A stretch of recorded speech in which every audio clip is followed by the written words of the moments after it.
এরা কথা বলে অস্ত্রের ভাষা। আমার কথা বুঝেন না? অস্ত্র কি শরীরের ভেড়ের ভিতরে থাকে না বাইরে থাকে? তাহলে বোঝা গেল এদের শক্তি বাহিরে, এদের শক্তি বাহিরে। অস্ত্র আছে, হুঙ্কার আছে, অস্ত্র নাই বিড়ালের মতো নরম হয়ে যাবে। কিন্তু মুসলমান কথা বলে তার ইমানই পাওয়ারে, ইমান বাহিরে না ভিতরে।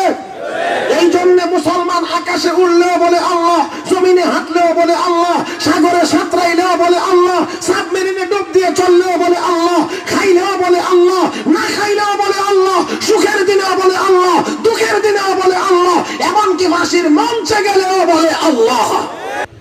ইব্রাহিম আলাইহিস সালাম জ্বললেন না, এই উম্মতের ভিতরে বহু লোক আছে আগুনে জ্বলে নাই।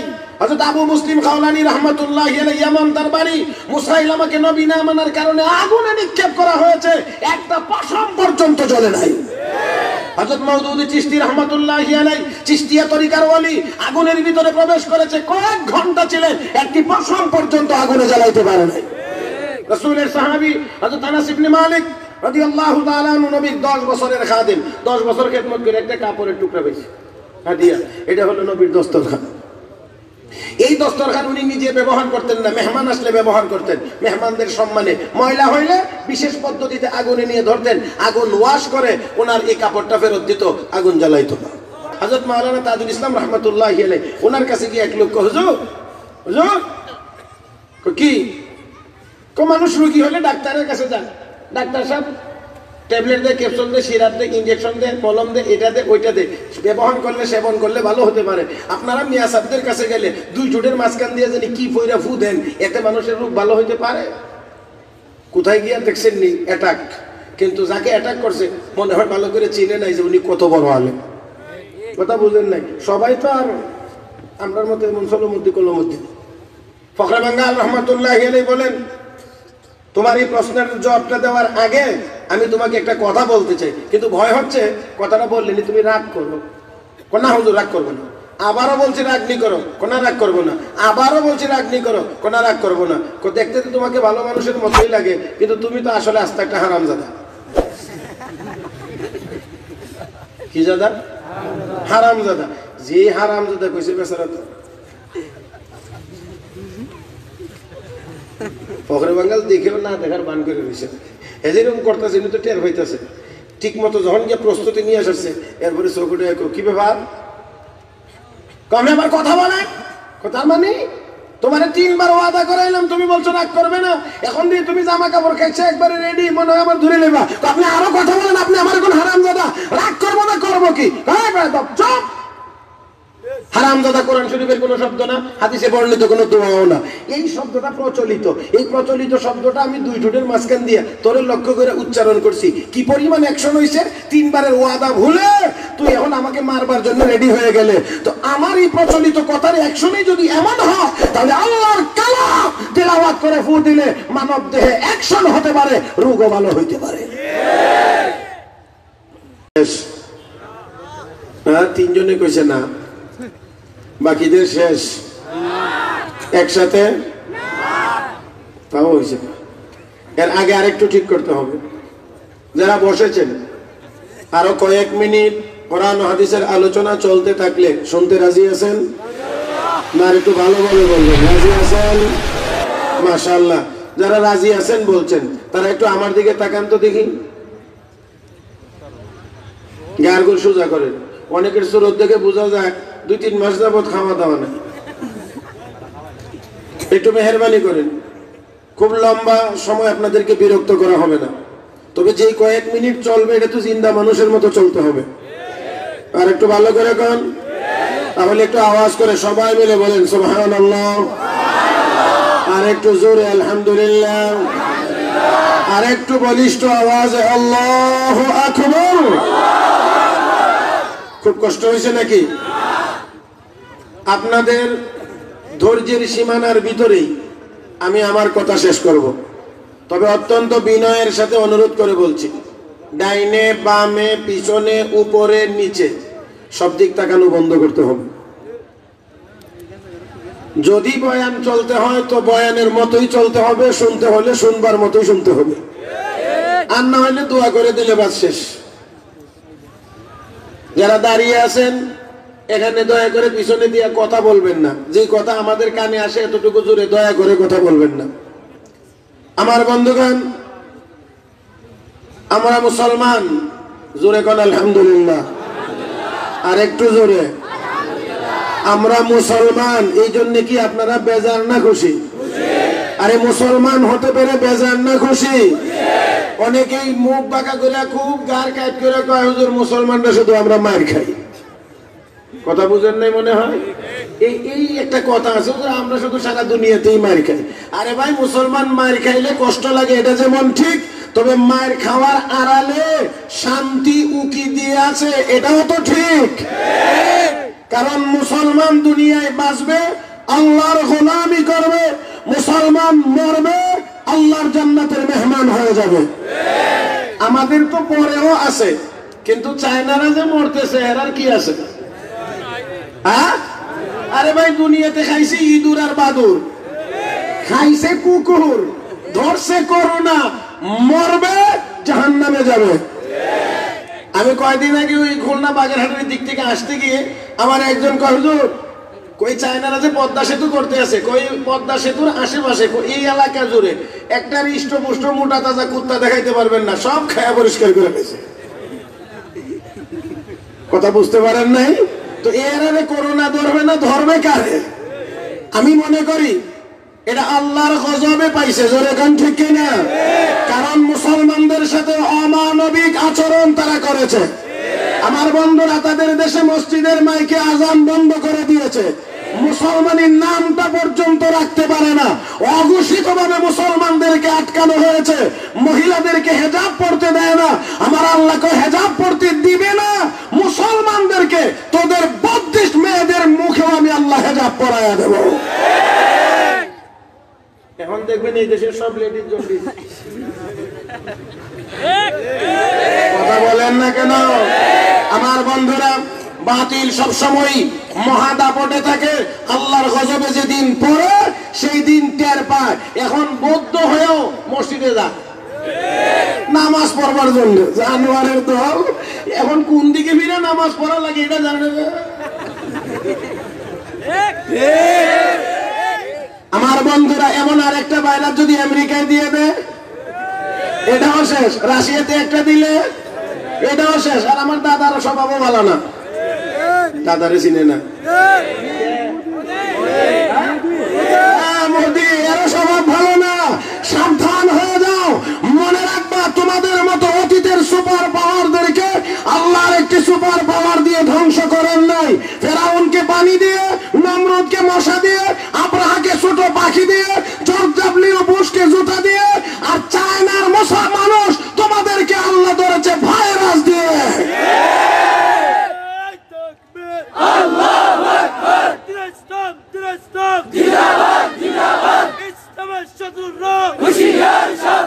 থামেন থামেন থামেন, অযথা হাসা যাবে না, হাসি বন্ধ করেন। অত্যন্ত বিনীত ভাবে বলছি, অযথা হাসা যাবে না। যারা আল্লাহু আকবার বলতে পারবেন না তারা হাত তোলেন।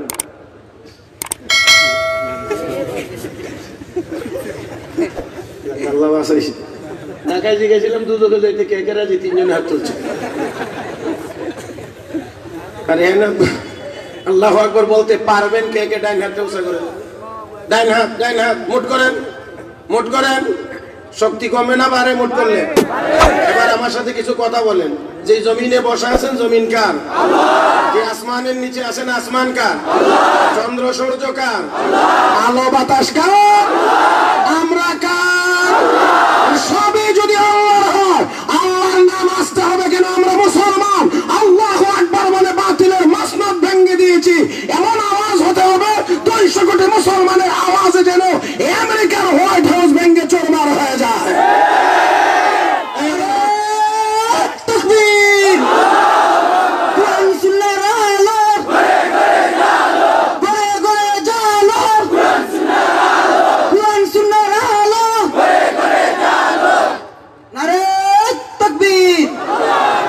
মাশাআল্লাহ, নারায়ে তাকবীর আরো স্পিড লাগবে।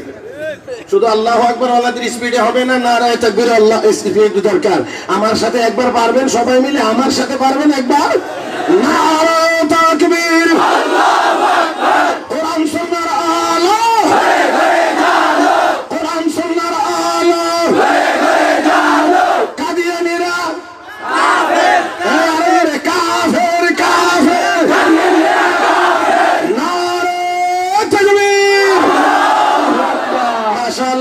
আমি বলছি আমরা মুসলমান, আমরা ভাঙতে জানি, মস্কাইতে জানি না। আমরা শাহাদাত বরণ করতে জানি, ঈমান দিতে জানি না। আমার ভাইয়েরা, তার কারণ আমরা মরণ পর্যন্তই শেষ না, মরার পরেও আমাদের আছে। বলেন কি আছে? সবাই বলেন কি আছে? মনে চায়নি যাওয়ার, দরকার আসেনি যাইবার, তাহলে আসতে না জোরে। ইলা মাগফিরাতিন মির রাব্বিকুম ওয়া জান্নাতিন আরদুহা আস-সামাওয়াতু ওয়াল আরদ উইদ্দাত লিল মুত্তাকিন।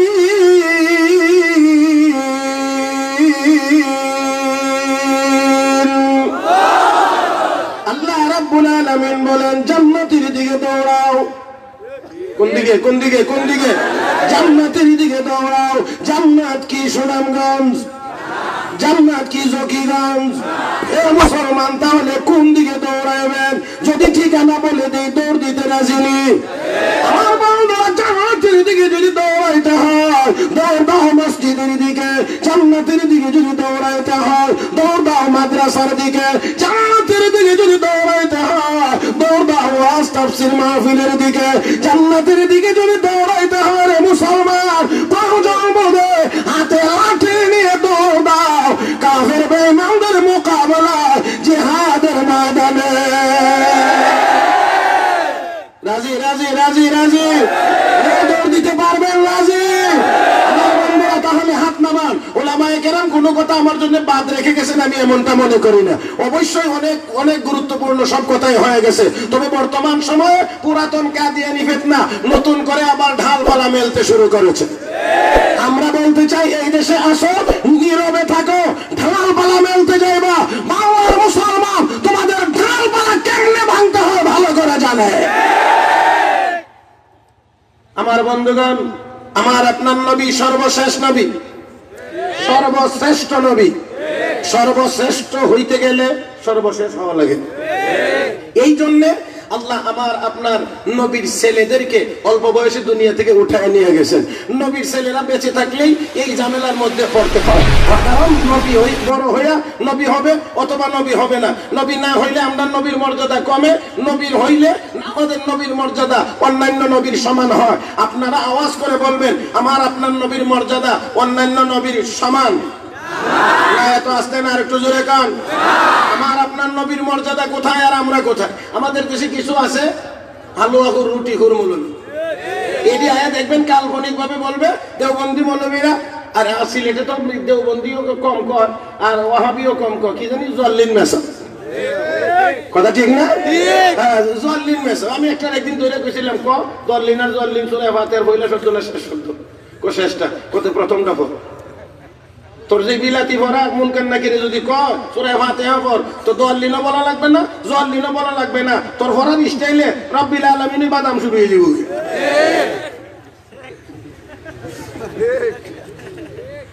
আমার বন্ধুরা, আসুন, আমার আপনার নবীর মর্যাদা নিচে না উপরে? সব নবীর সমান? সব নবীর উপরে? তাহলে একটু কথা খেয়াল করেন, মনোযোগ সহকারে শুনবেন বলে আমি আশাবাদী। আমার ভাইয়েরা, শেষ সময়, এই সময়ে বয়ান করা অত্যন্ত কঠিন কাজ, কারণ মন ছোটাছুটি করে। আর যদি সিন্নি থাকে তো তুই হই নেই, খালি মনে মনে জপে ফুটলা ফুটলা, বুঝেন নাই? আমার ব্রাহ্মণবাড়িয়ার ভাষায় বলছি আর কি, প্যাকেট প্যাকেট। হ্যাঁ আমার ভাইয়েরা, সারা পৃথিবীতে যত মানুষ আছে সকল মানুষের মধ্য থেকে ইমানদারগণ হলেন শ্রেষ্ঠ। আলহামদুলিল্লাহ গান। ইমানদারদের মধ্যে হক্কানি উলামায়ে কেরাম শ্রেষ্ঠ। হক্কানি উলামায়ে কেরামের চাইতে চার মাযহাবের ইমামগণ শ্রেষ্ঠ।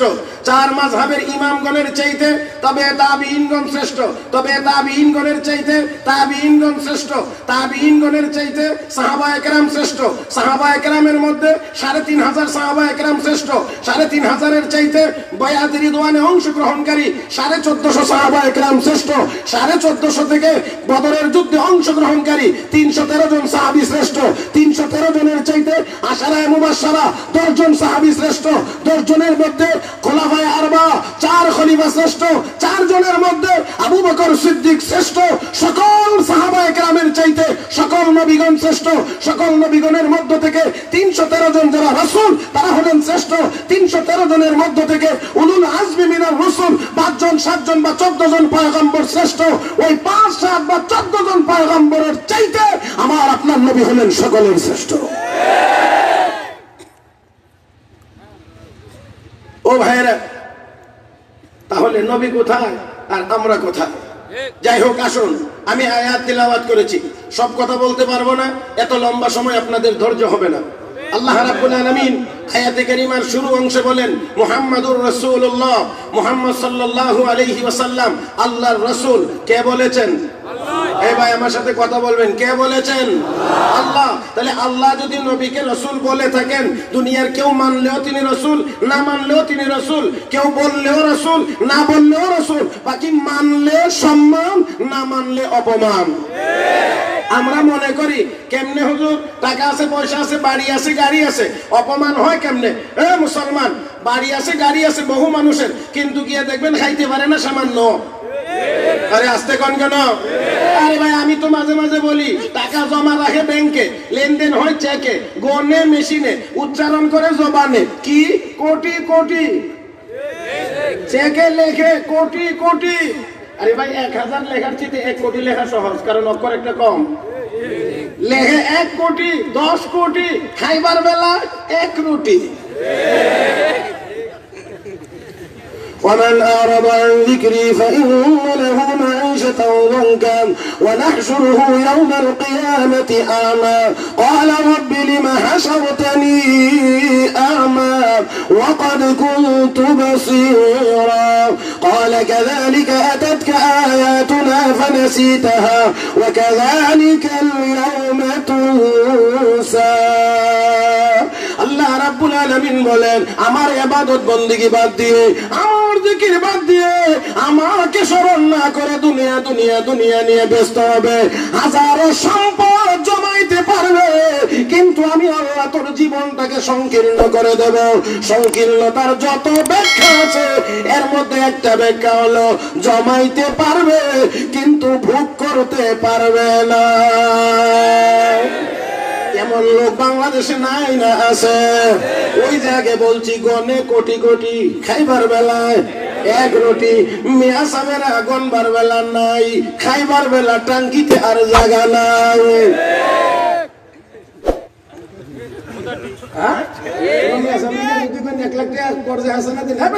বেতন হয় 8,000 টাকা, 3 মাস যাবত বাকি, তুই এসে আমার কাছে 1 লাখ টাকা করবে হাসানা নিতে। কিন্তু গিয়া যদি বলেন মেয়ে সব খাইবেন কি, কসুট কি আসেনি, গুড়া মাছ আসেনি, তাহলে এটা দেন। কারণ কি, মুরগা রান আর গরু গোস্ত সাবাইতে সাবাইতে এখন আর সাফা কোলায় না। আমি বলি, বাংলাদেশে যত উন্নত মানের খাবার প্রতিদিন তৈরি হয়, আমার তো মনে হয় ম্যাক্সিমামটা মেয়ে সব রেডি হয়ে যাবে।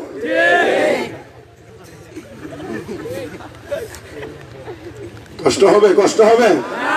সিন্নি আছে? সিন্নি আসেনি? আচ্ছা, সিন্নি থাকলে তো সিন্নি সিন্নি চলবে।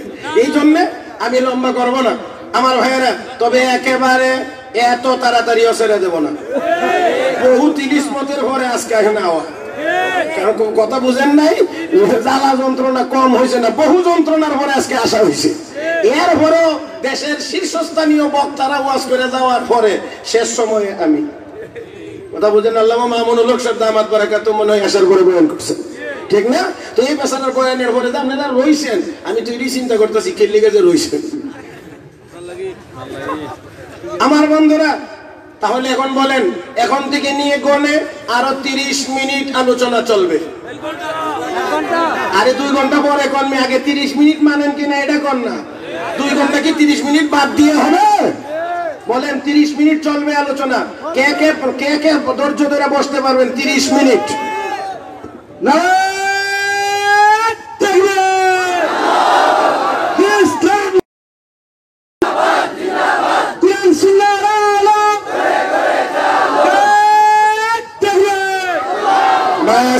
যদি 30 মিনিট চলবে বলে আপনারা মনে প্রাণে বলে থাকেন, তাহলে এখন থেকে নিয়ে আর ডাইন বাম নাই, এক দিক খোলা, এটা হলো আমার দিক, আমি আপনাদের দিক।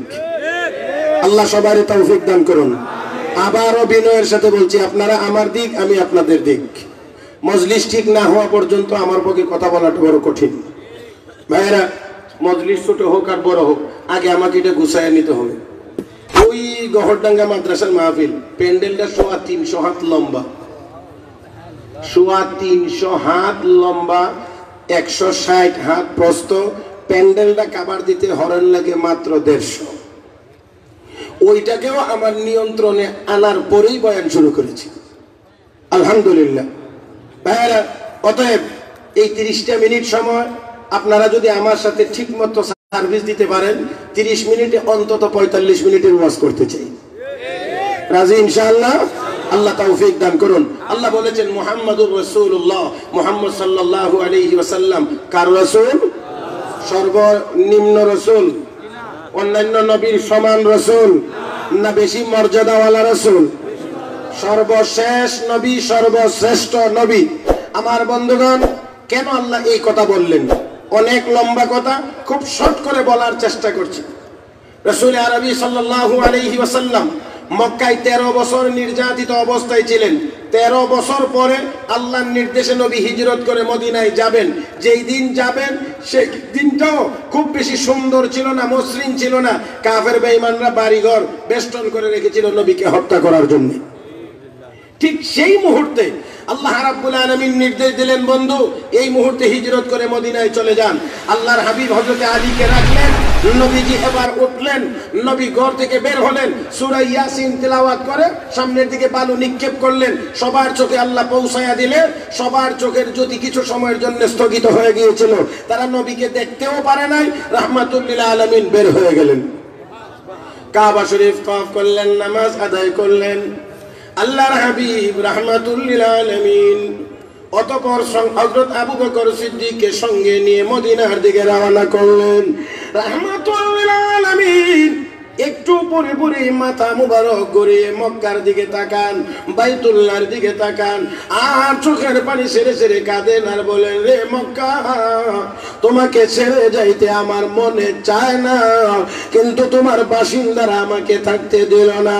আল্লাহর হাবিব আবু বকর সিদ্দিককে নিয়ে রওনা করে 450 কিলোমিটার রাস্তা অতিক্রম করে কুবা হয়ে সর্বশেষ নবী মদিনায় প্রবেশ করবেন। যেই দিন নবী মদিনায় প্রবেশ করবেন, এই দিন মদিনার সকল মানুষের মধ্যে ছিল আনন্দ, ছোট বড় সবার মধ্যে আনন্দ। আমার বন্ধুরা, এমনকি অবুঝ বাচ্চাগুলো পর্যন্ত আমার নবীর শানে কবিতা বলে, তালাল বাদরু আলাইনা, আমাদের উপরে পূর্ণিমার চাঁদ উদয় হয়েছে। আল্লাহু আকবার। আমার আপনার নবীকে পাইয়া মদিনার ওই অবুঝ বাচ্চাগুলো পর্যন্ত বলছে, আমাদের উপরে পূর্ণিমার চাঁদ উদয় হয়েছে। বাংলাদেশে এমন গোলাঙ্গার কবির জন্ম হয় যার কাছে আজানের শব্দগুলো বেশ্যার আওয়াজের মতো মনে হয়।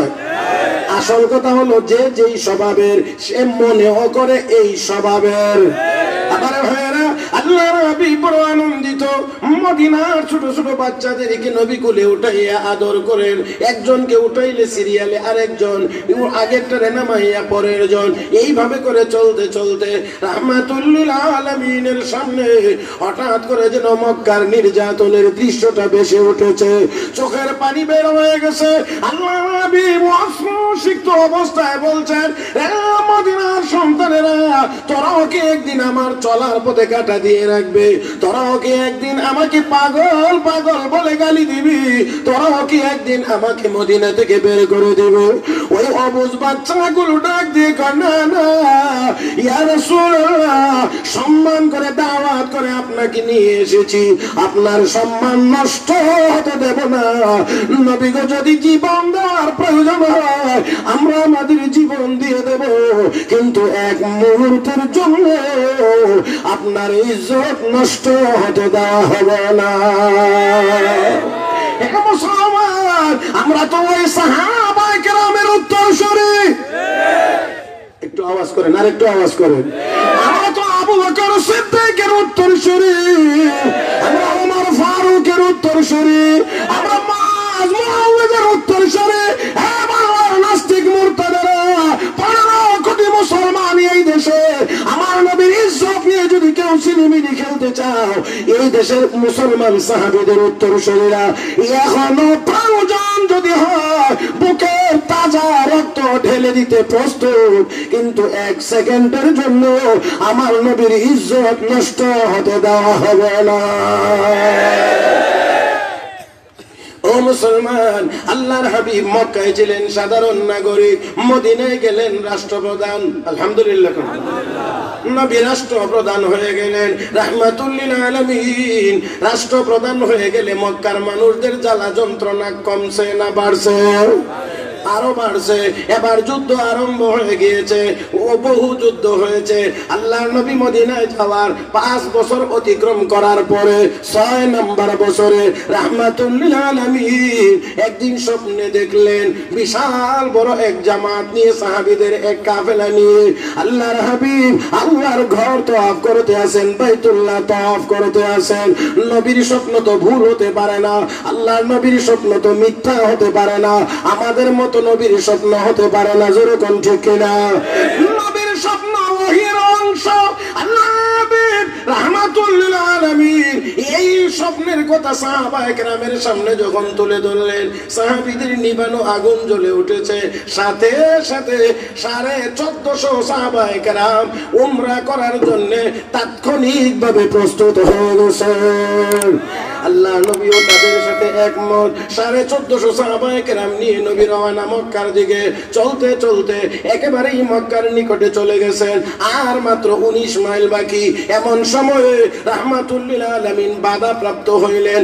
নবী এখানেই তাবু গাড়লেন, এখানেই অবস্থান নিলেন। এই জায়গাটার নামই হলো হুদায়বিয়া।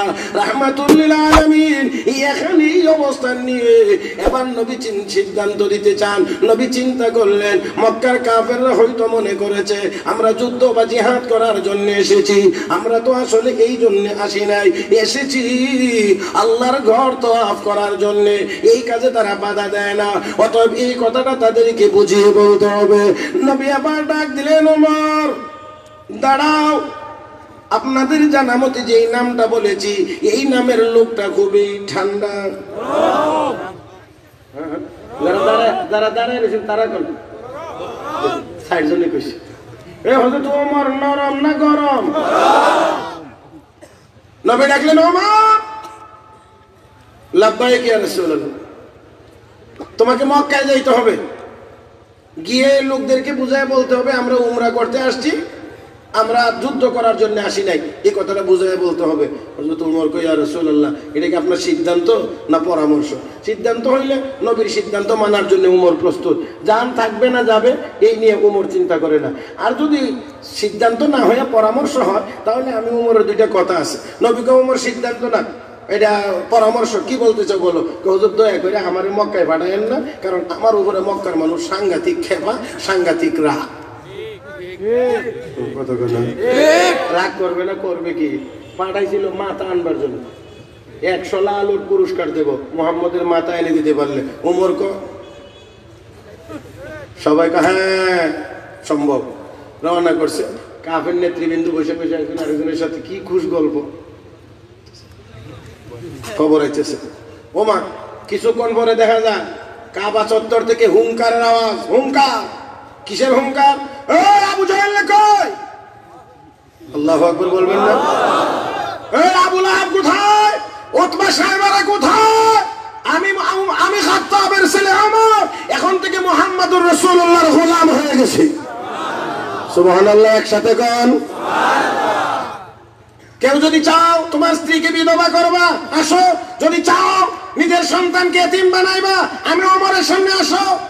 হুঙ্কারের সামনে কেউ যায় না, তবে না গেলেও ভিতরে ভিতরে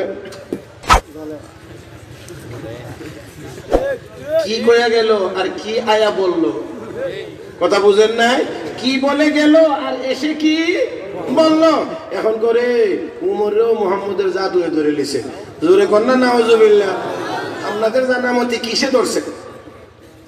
জাদুয়ে ধরছে না কোরআনে ধরছে? আরো জোরে কোরআনে। কো জাদুয়ে ধরছে। যাক, হুজুর এই জন্য আমার উপরে খেপা। 2 নাম্বার, সাহাবায়ে কেরাম গোপনে হিজরত করতেন, আর হযরত ওমর প্রকাশ্যে কাবা ঘর তওয়াফ করছেন, নামাজ পড়ছেন। যাওয়ার সময় আবার কো, ও মক্কার কাফের বেঈমানরা করে আমি মুহাম্মদুর রাসূলুল্লাহর নির্দেশে হিজরত করে মদিনায় যাচ্ছি, থাকলে কোনো বাপের বেটা যায় না, কিন্তু ভিতরে ভিতরে বলে। এই জন্য হয়তো তোমার আমার উপর এরা সাংঘাতিক খেলা। অতএব দয়া করে আমারে ভাটাইন না, আমার না বাদ দিয়া উসমানকে ভাটাই। উসমানের সাথে মক্কার লোকদের সম্পর্ক ভালো। কারণ সম্পর্ক ভালো হবে না কেন? মক্কাতে এমন লোক পাওয়া বড় কঠিন, যার পেটে 2-4টা পরোটা নাই, 2-4 প্লেট ডাল ভাজি নেই। আমি জানি না আমার কথা বুঝছেন কিনা। আরে মক্কায় এমন লোক পাওয়া বড় কঠিন, যার পেটে হযরত ওমরের হাদিয়া তোফা ঢুকছে না। কথা বুঝেন নাই তো? পেটে যদি কিছু ঢুকে থাকে, কথা বলতে একটু চিন্তা ভাবনা করেই তো বলতে হয়। কথা বুঝেন নাই? আমাদের দেশে কিছু বুদ্ধিজীবী আছে যারা আমেরিকার প্রেসিডেন্ট সেই ভাষার কথা কয়, ওই দেশে দেখবেন হেওয়া এমনি লাভ দেয় ছাগলের 3 নম্বর বাচ্চার মতো। তখন আর আমাদের বুঝার বাকি থাকে না যে হেওয়া এর ভেড়ের ভিতরেও ওই দেশের রুটি আর হালুয়া ঢুকছে।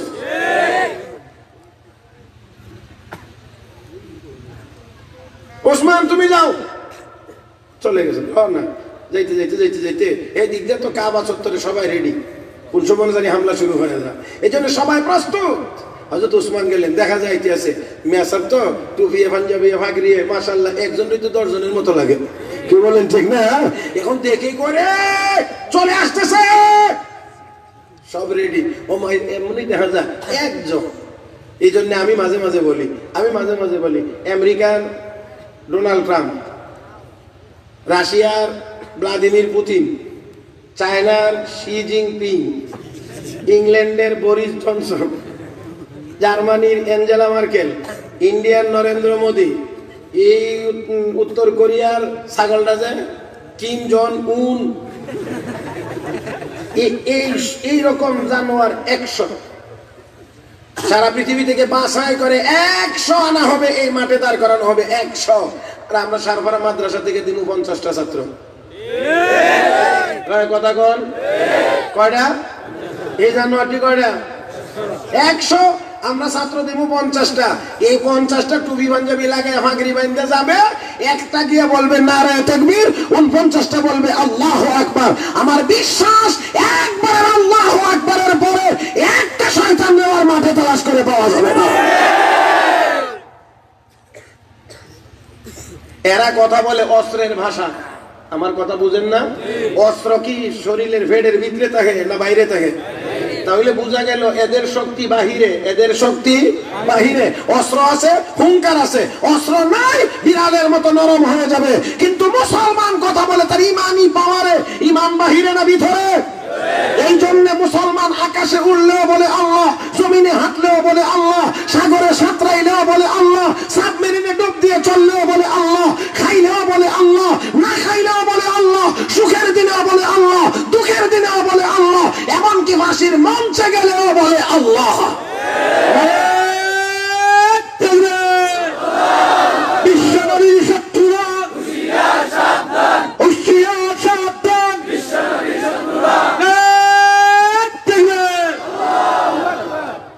আমার ভাইরা। আমি এখন বলি মাঝে মাঝে চায়নার বিমান ডিকো, মিসাইল ডিকো,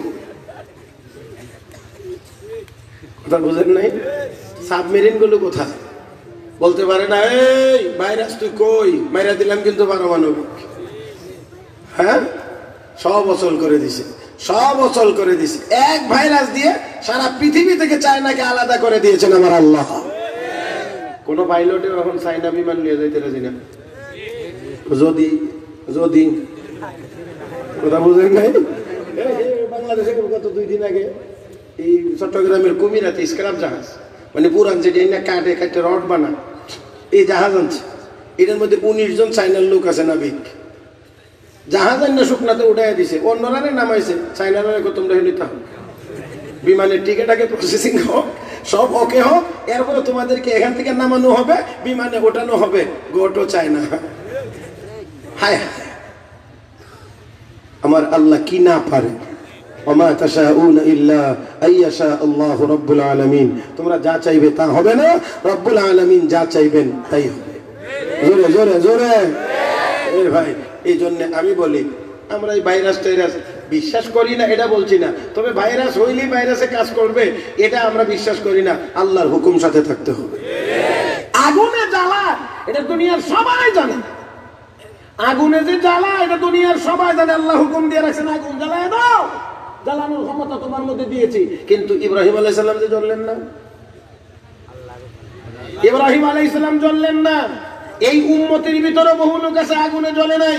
হযরত আবু মুসলিম খাওলানী রাহমাতুল্লাহি আলাইহি ইয়ামান তার বাড়ি, মুসাইলামাকে নবী না মানার কারণে আগুনে নিক্ষেপ করা হয়েছে, একটা পশম পর্যন্ত জ্বলে নাই। হযরত মওদুদী চিশতি রাহমাতুল্লাহি আলাইহি চিশতিয়া তরিকার ওয়ালি আগুনের ভিতরে প্রবেশ করেছে, কয়েক ঘন্টা ছিলেন, একটি পশম পর্যন্ত আগুনে জ্বালাইতে পারে নাই। রাসূলের সাহাবী হযরত আনাস ইবনে মালিক রাদিয়াল্লাহু তাআলা আনহু নবীর 10 বছরের খাদেম, 10 বছর খেদমত করে একটা কাপড়ের টুকরা পেয়েছে হাদিয়া, এটা হলো নবীর দস্তরখান। এই দস্তরখান উনি নিজে ব্যবহার করতেন না, মেহমান আসলে ব্যবহার করতেন। মেহমানদের সম্মানে ময়লা হইলে বিশেষ পদ্ধতিতে আগুনে নিয়ে ধরতেন, আগুন ওয়াশ করে ওনার এই কাপড়টা ফেরত দিত, আগুন জ্বালাইতো না। কওমে গুফতান এই সাহাবী আজিজ, কওমে গুফতান এই সাহাবী আজিজ মিনা সুজাদ ওয়া মুনাক্কা গাশতনি। একবার মেহমান না বলে ও নবীর সাহাবী বুঝতে পারলাম না, আগুনের মধ্যে কাপড় দিলে আগুন জ্বালিয়ে দেওয়ার কথা, কিন্তু আপনারটা জ্বালাইলো না, ওয়াশ করে আপনাকে ফেরত দিল, বিষয়টা বুঝতে পারি নাই। নবীর সাহাবী হযরত আনাস বলেন, ও মেহমানেরা, এটা সাধারণ কাপড় না, এটা আমার নবীর দস্তরখান, এটা আমার নবীর সুন্নত। নবী এই কাপড়ের কোনায় আঙ্গুল পেঁচাইয়া মাঝে মধ্যে ঠোঁট মুবারক মুছতেন।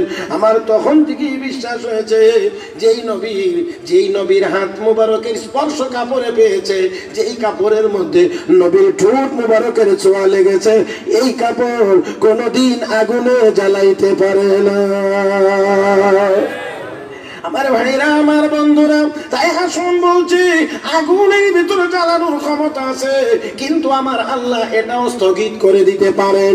অতএব ভাইরাস কাজ করতে পারে, কিন্তু এটাও আমার আল্লাহ স্থগিত করে দিতে পারেন না, পারেন না। হে মুসলমান, আর আমাদের কাছে আছে আল্লাহর কোরআন, জোরে কোন ঠিক কিনা? আর জোরে রাসূল বলেছেন সূরাতুল ফাতিহা হিয়া শিফাউল লিকুল্লি দা, সকল রোগের চিকিৎসা সূরা ফাতিহা।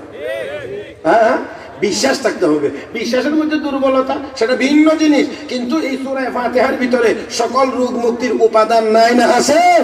আমার ভাইয়েরা, নবী বলছেন এই সূরা ফাতিহা সকল রোগের ঔষধ, সকল রোগের চিকিৎসা। ওয়া নুনাজ্জিলু মিনাল কুরআন মা হুয়া শিফাউ ওয়া রাহমাতুল লিল মুমিনিন। কোরআন নাযিল করেছি যার মধ্যে আছে শিফা এবং মুমিনদের জন্য রহমত। আমার ভাইয়েরা, আধ্যাত্মিক শিফা, শারীরিক শিফা, উভয় রকমের শিফা এর ভিতরে আছে। আমি প্রায়ই বলে থাকি, ফখরে বাঙ্গাল হযরত মাওলানা তাজুল ইসলাম রাহমাতুল্লাহি আলাইহি, ওনার কাছে গিয়ে এক লোক হুজুর, হুজুর কি মানুষ রোগী হলে ডাক্তারের কাছে যান, ডাক্তার সাহেব ট্যাবলেট দেয়, ক্যাপসুল দেয়, সিরাপ দেয়, ইনজেকশন দেয়, মলম দেয়, এটা দেয়, ওইটা দেয়, ব্যবহার করলে সেবন করলে ভালো হতে পারে।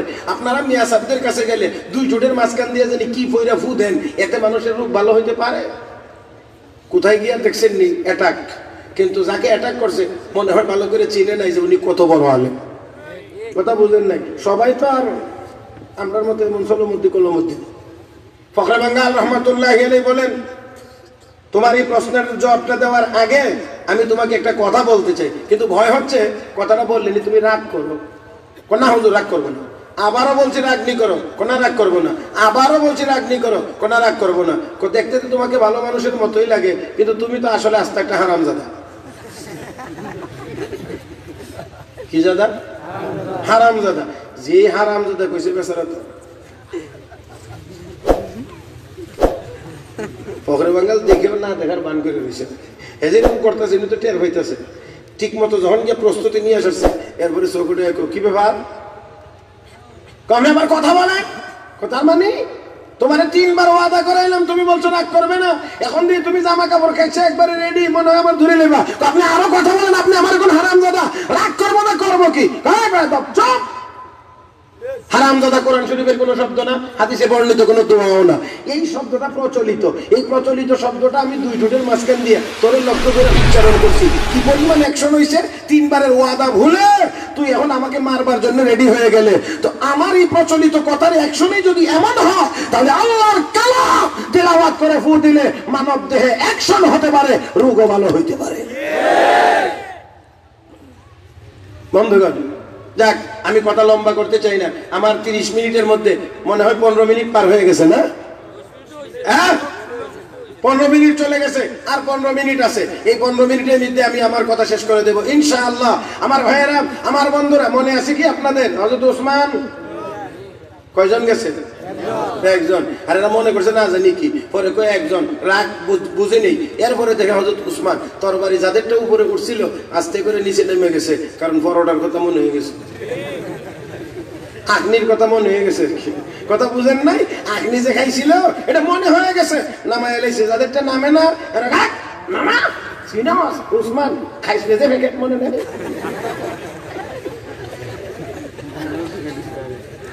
হযরত ওসমান গেলে সবাইকে ওয়েলকাম, ওয়েলকাম ওসমান, তুমি আসছো বড় ভালো হয়েছে, তুমি আসছো বড় ভালো হয়েছে। কথার ভিতরে আর একটা কথা আছে, উমর যে আইসে না, এটা ভালো হয়েছে। কথা বুঝেন নাই? আমার ভাইয়েরা, ওসমান তুমি এখানে যতদিন মনে হচ্ছে থাকো, বেড়াও, খাও, ইবাদত যা করবার করো, তওয়াফ করো, কোনো আপত্তি নেই, তবে তোমার নবীকে আসতে দেওয়া হবে না।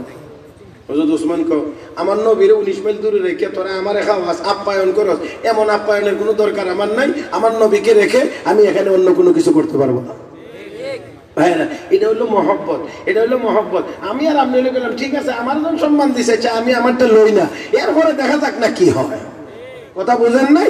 এটার নাম না রবিউল আউয়াল আইলে জিলাপি খাই না, সুন্নতের দ্বারে কাছে দিও নাই। আমার আসতে কয় কেন? ভাইরা, কথাবার্তা শুরু হয়েছে। অপর দিক দিয়ে রাহমাতুল্লিল আলামিনের কাছে সংবাদ পৌঁছে গেছে, আপনার উসমানকে হত্যা করা হয়েছে। নবী বড় ব্যথা পাইলেন। আমার এত প্রিয় সাহাবী, 2 মেয়ের জামাতা, আমার জান্নাতি বন্ধু, তাকে হত্যা করা হয়েছে। নবী চোখের পানি ছাড়লেন, সাহাবীদের সামনে দাঁড়াইলেন, সবাইকে সমবেত করলেন।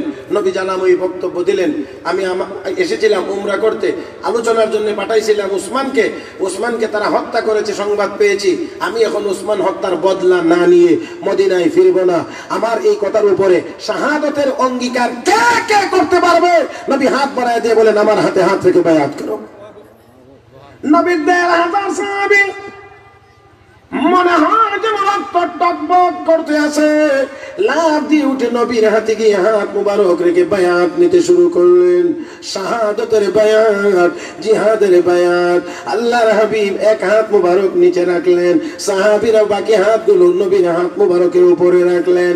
রাহমাতুল্লিল আলামিন আর এক হাত উপরে উঠাইয়া নবী চোখের পানি ছেড়ে দিয়ে বলেন, সাহাবীরা রে, এক হাত দিলাম, এটা আমার হাত, আর এক হাত হলো এটা উসমানের হাত। আল্লাহ রাব্বুল আলামিন বলেন, এই বায়াতের উপরে, অঙ্গীকারের উপরে আমি আল্লাহ এত খুশি হইলাম। বন্ধুগো, আপনাদের সকলের হাতের উপরে আমি আল্লাহ আমার কুদরতি হাত খানা রেখে দিলাম। ও বন্ধুরা, আল্লাহর হাবিব যখন অঙ্গীকার নিয়ে সর্বদিক থেকে প্রস্তুত, এমন সময় দেখা যায় হযরত ওসমান মক্কার কয়েকজন কাফের লিডার নিয়ে নবীর দরবারে হাজির হয়েছেন। এতে করে বোঝা যায় আগের খবরটা সঠিক ছিল না। জোরে কোন ঠিক কিনা? আমার বন্ধুরা, এতে করে আরেকটা কথাও বোঝা যায়, তা হলো আমার আপনার নবী আলিমুল গায়বও ছিলেন না, হাজির নাজিরও ছিলেন না। রাহমাতুল্লিল আলামিন এবার উসমানকে পাইলেন, তাদেরকে পাইলেন, আলোচনা শুরু হয়েছে। খুব শর্টকাট করে বলছি, আলোচনা করতে করতে এক পর্যায়ে গিয়ে সিদ্ধান্ত হয়েছে। সিদ্ধান্তটা হলো 10 বছর মেয়াদি একটা যুদ্ধবিরতি চুক্তি হবে। মোটামুটি এই কথার উপরে একমত। এখন শর্ত সারায় যা দিতে আছে সব মুসলমানদের উল্টা। কইবার উমরা করতে পারবেন না, আগামী বছর আসবেন, 3 দিন থাকবেন, চলে যাবেন। আমাদের এখান থেকে কোনো মানুষ যদি মুসলমান হয়ে আপনাদের কাছে চলে যায়, ফেরত দিতে হবে। কিন্তু মুসলমান কোনো ব্যক্তি যদি ইসলাম ছেড়ে দিয়ে আমাদের কাছে চলে আসে, আমরা ফেরত দেব না। ও আল্লাহ, নবী সবগুলো মানতে আছেন। সাহাবায়ে কেরাম বুঝেন নাই, এটা কি যা করতেই নবী মানছেন। হযরত ওমর আগেই বলছিলাম খুব নরম। হ্যাঁ, ওই গরম না নরম? গরম। নবীর সামনে গিয়ে কই, ইয়া রাসূলুল্লাহ, আপনি কি সত্য নবী না? বলে হ্যাঁ। ইসলাম ধর্ম সত্য না বলে হ্যাঁ। ইসলামের জন্য জীবন দিয়ে দিলে শহীদ হইলে জান্নাত পাবো না বলে হ্যাঁ। কথা বলি এত দুর্বলতা দেখায় চুক্তি করার দরকার কি?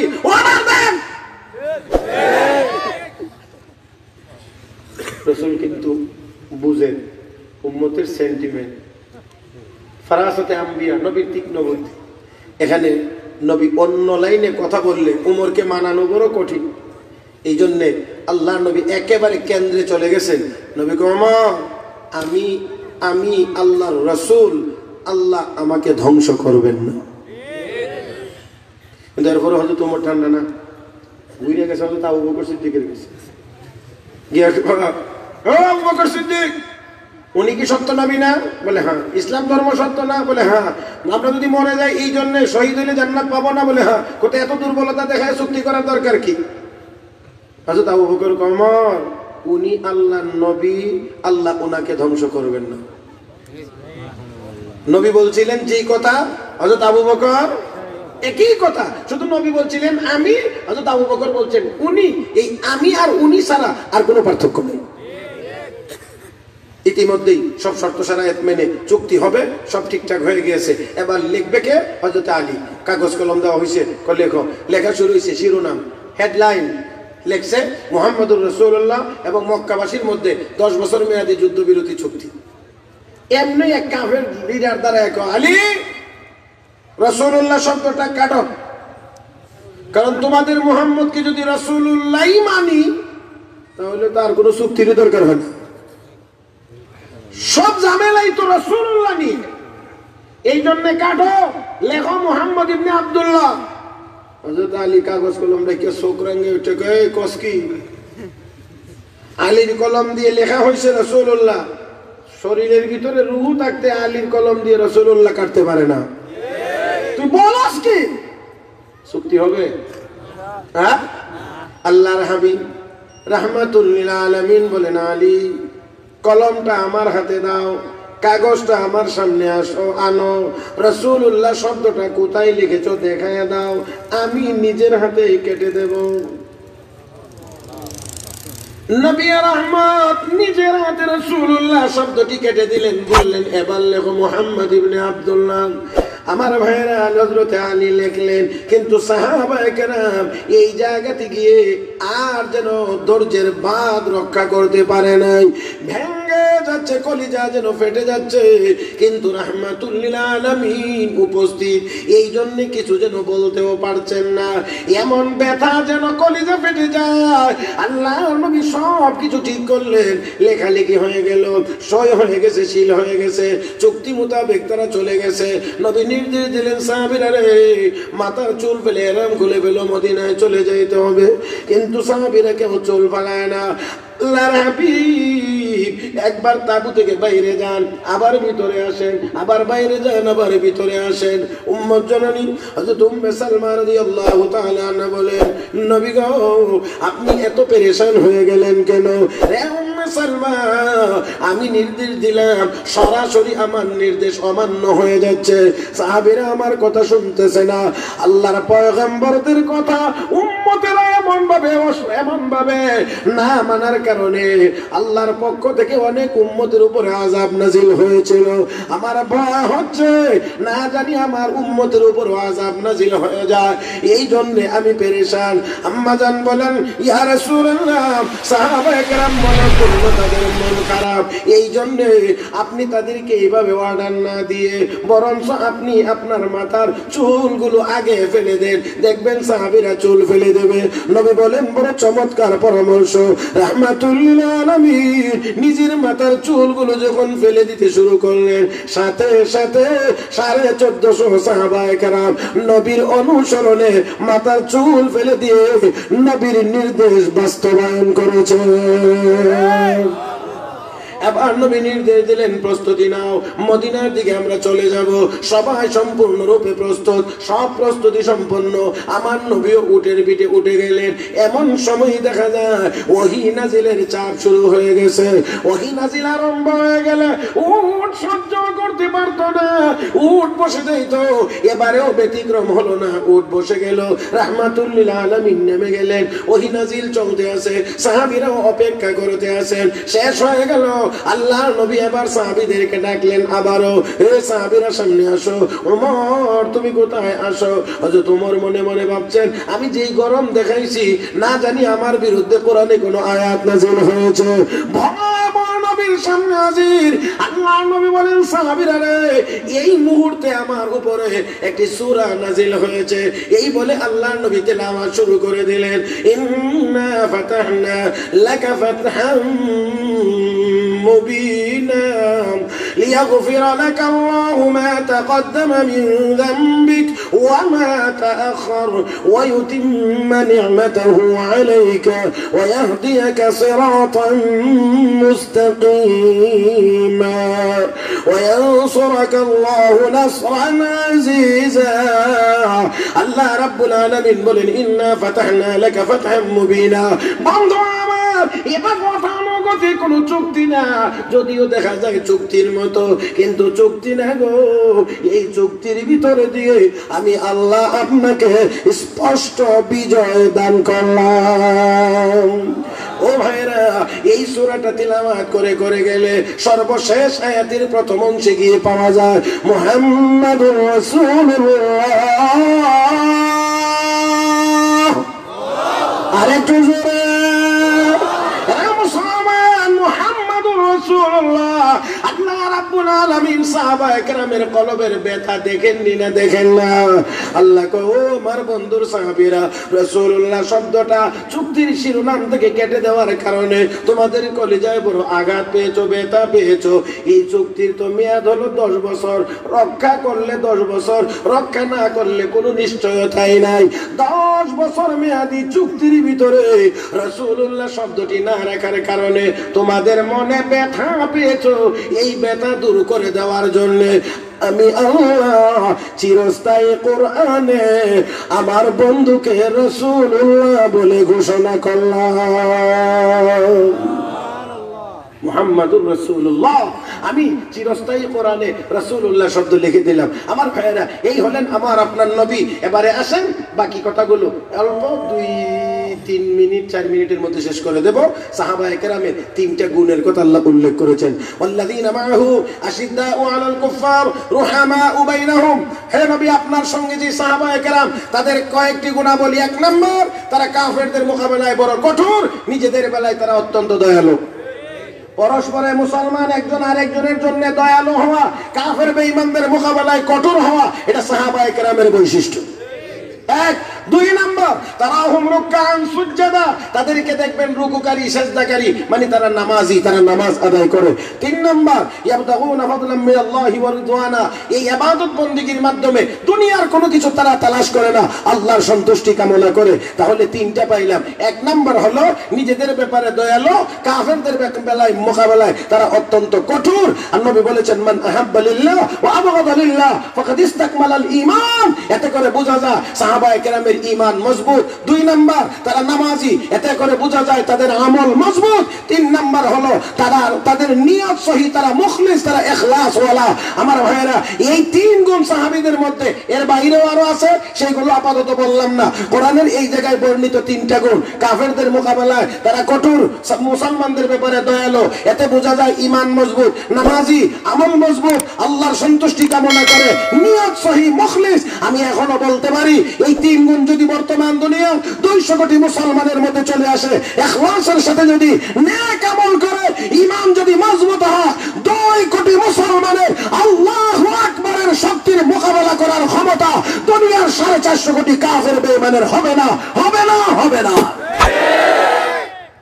ভাইয়ের আমার, তাহলে আসুন আমাদের ঈমান মজবুত করতে হবে, আমল মজবুত করতে হবে, নিয়তকে খাঁটি করতে হবে। সাহাবায়ে কেরামের এই গুণগুলো যদি আমাদের মধ্যে আসে, আমরা হতে পারবো মুহাম্মদুর রাসূলুল্লাহর খাঁটি উম্মত। আর খাঁটি উম্মত হতে পারলে এই উম্মত হবে দুনিয়াতে বিজয়ী, পরকালে হবে জান্নাতি। আল্লাহ রাব্বুল আলামিন আমাদের সবাইকে কথাগুলো বুঝবার এবং আমল করবার তৌফিক দান করুন। সবাই মহব্বতের সাথে বলি আমিন।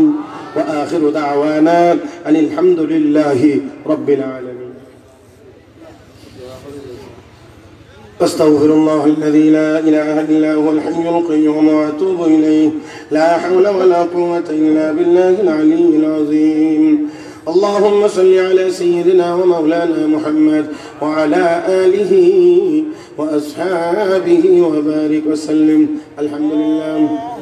اللهم لك الحمد أنت نور السماوات والأرض ومن فيهن، ولك الحمد أنت قيوم السماوات والأرض ومن فيهن، ولك الحمد أنت الله حق وقولك حق ووعدك حق والجنة حق والنار حق والساعة آتية لا ريب فيها وأنك تبعث من في القبور. ربنا آتنا في الدنيا حسنة وفي الآخرة حسنة وقنا عذاب النار. اللهم اهدنا فيمن هديت وعافنا فيمن عافيت وتولنا فيمن توليت وبارك لنا فيما أعطيت وقنا برحمتك واصرف عنا شر ما قضيت فإنك تقضي ولا يقضى عليك. اللهم لا تقتلنا بغضبك ولا تهلكنا بعذابك وعافنا قبل ذلك. اللهم إنك عفو كريم تحب العفو فاعف عنا يا كريم.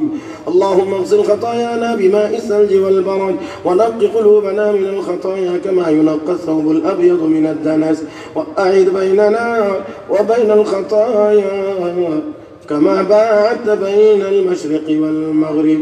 اللهم آت نفوسنا تقواها وزكها أنت خير من زكاها أنت وليها ومولاها. রব্বুল আলামিন, আল্লাহ আমরা গুনাহগারের দল, দীর্ঘ সময় পর্যন্ত কোরআন হাদিসের আলোচনা করেও শুনে জিকির আজকার দুরূদ ইস্তিগফার সহ তোমার শাহী দরবারে হাত উঠাইলাম। মেহেরবানি করে গো আমাদের জিন্দেগির সব গুনাহ খাতাগুলো মাফ করে দাও। হে আল্লাহ, জীবনে যত গুনাহ করেছি সকল গুনার উপরে লজ্জিত হইয়া তাওবা করতেছি। আল্লাহ দয়া করে আমাদের সকলের তাওবাকে কবুল মঞ্জুর করে নাও। রব্বুল আলামিন, আল্লাহ तमाम পৃথিবীর সকল মুসলমান নর নারীকে মাফ করে দাও। সবাইকে দ্বীনের উপরে মজবুত হয়ে চলার তৌফিক দাও। আয় আল্লাহ, সমস্ত মাজলুম মুসলমানদেরকে হেফাজত ফরমাও। আয় আল্লাহ, জালিমদেরকে হেদায়েত দিয়ে দাও। নসিবে হেদায়েত না থাকলে তোমার কুদরতের মাধ্যমে ফয়সালা করে দাও। রব্বুল আলামিন, আয় আল্লাহ, আজকে যদি মাহফিলকে কবুল মঞ্জুর করে নাও। যারা আয়োজন করেছেন, সাহায্য সহযোগিতা করেছেন, বক্তা শ্রোতা হয়ে উপস্থিত হয়েছেন, আল্লাহ সবাইকে তুমি কবুল মঞ্জুর করে নাও। এই মাহফিল আমাদের সকলের নাজাতের ওসিলা বানাইয়া দাও। রব্বুল আলামিন, হযরত উলামায়ে কেরাম কোরআন হাদিসের আলোকে যত কথা বলেছেন, আল্লাহ আমি গুনাহগার কয়েকটি কথা বলেছি, ভুল ভ্রান্তি হয়ে থাকলে মাফ করে দাও। আমলযোগ্য কথাগুলোর উপরে আমলের তৌফিক দাও। আয় আল্লাহ, আমাদের মধ্যে যারা অভাবী আছেন অভাব অনটন দূর করে দাও। যারা ঋণী আছেন মুক্তির ব্যবস্থা করে দাও। যারা অসুস্থ আছেন পূর্ণ সুস্থতা দিয়ে দাও। আল্লাহ, রিনা বেগম নামে এক মহিলা অসুস্থ, পূর্ণ সুস্থতা দিয়ে দাও। গোটা উম্মতে মুহাম্মাদিয়ার ভিতরে যত মুসলমান নর নারী অসুস্থ, পরিপূর্ণ সুস্থতা সবাইকে নসিব করে দাও। রব্বুল আলামিন, যারা দেশ বিদেশে রয়েছেন তোমার কুদরতি হাতে সবাইকে তুমি হেফাজত ফরমাও। তাদের কামাই রোজগারে বরকত দাও। আল্লাহ, বিপদ আপদ বালা মুসিবত থেকে হেফাজত ফরমাও। সবাইকে দিনদার মুত্তাকি পরহেজগার বানায় দাও। রব্বুল আলামিন, আল্লাহ আমাদের যাদের আব্বা আম্মা দুনিয়াতে নাই, দাদা নাই, দাদি নাই, যত আত্মীয় স্বজন কবরবাসী হয়েছেন, দয়া করে সকলের কবরগুলোকে জান্নাতের বাগান বানায় দাও। রব্বুল আলামিন, আয় আল্লাহ, যতদিন আমাদের হায়াত রেখেছো ইসলামী জিন্দেগি কবুল মঞ্জুর করে নাও। যেদিন মরণ দিবা গো আল্লাহ, কষ্টের মরণ আমাদেরকে দিও না। রব্বুল আলামিন, মরণে কষ্ট দিও না। আল্লাহ আমাদের সবাইকে তুমি আসানের মওত দিও। আল্লাহ শিয়াল কুকুর বিড়ালের মতো আমাদের মরণ দিও না। ইমানের হালতে নেক আমলের হালতে আমাদেরকে মরণ দিও রব্বুল আলামিন। আয় আল্লাহ সোনার মক্কা মদিনা জিয়ারত আমাদের সকলের জন্য বারবার নসিব করে দাও রব্বুল আলামিন। আয় আল্লাহ কবরে আযাব দিও না, জাহান্নামের লাকড়ি বানায় কবরে নিও না। আল্লাহ জান্নাতি পোশাক আর জান্নাতি বিছানার উপযুক্ত বানাইয়া আমাদেরকে কবরে ডাক দিও। জীবন মরণ আর কবর হাসরে দেখিও আমরা রে আল্লাহ সদয় দেখিও আমরা রে আল্লাহ মায়ার নজরে। রব্বুল আলামিন আয় আল্লাহ তোমার জিকির করার একটি জবান আমাদেরকে দিয়ে দাও। আয় আল্লাহ তোমার দ্বীনের ফিকিরের জন্য আমাদের কলব দিয়ে দাও রব্বুল আলামিন। আমাদের সবাইকে জাকিরিন শাকিরিনদের অন্তর্ভুক্ত করে দাও রব্বুল আলামিন। আয় আল্লাহ তোমার নাফরমান বান্দা বান্দির তালিকা থেকে আমাদের নাম কেটে দাও আল্লাহ। তোমার প্রিয় বান্দাদের নামের তালিকায় আমাদের নামটা উঠে দাও। আয় আল্লাহ এই মুহূর্তে আমাদের পক্ষ থেকে অসংখ্য গণিত দরুদ ও সালামের হাদিয়া তোমার প্রিয় হাবিবের রওজা মুবারকে পৌঁছে দাও। তোমার হাবিবের ওসিলা আমাদের সকলের দোয়াকে কবুল মঞ্জুর করে নাও। ربنا تقبل منا إنك أنت السميع العليم وتب علينا إنك أنت التواب الرحيم وصل اللهم وسلم وبارك على حبيبك ونبيك محمد وآله وصحبه أجمعين.